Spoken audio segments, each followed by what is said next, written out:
22 days bago magpasko, ilan pang lungsod sa Metro Manila ang nagpailaw ng kanilang Christmas displays.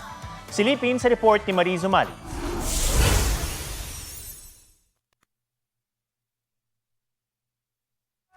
Pinailawan na ang 35 talampakang Christmas tree sa San Juan City.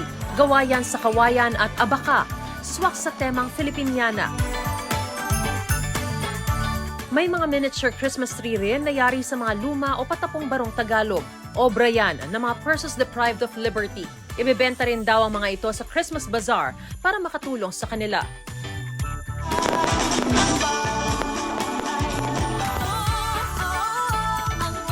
Magical naman ang feel sa Pasay nang buksan na ang mga pailaw.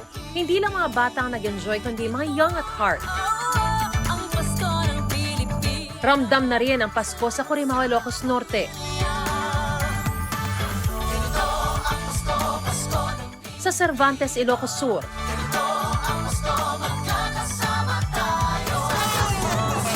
At sa Lapu-Lapu City, Cebu, dahil sa pinailawang giant guitar lantern.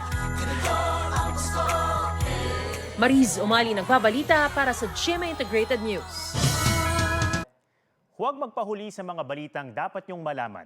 Mag-subscribe na sa GMA Integrated News sa YouTube.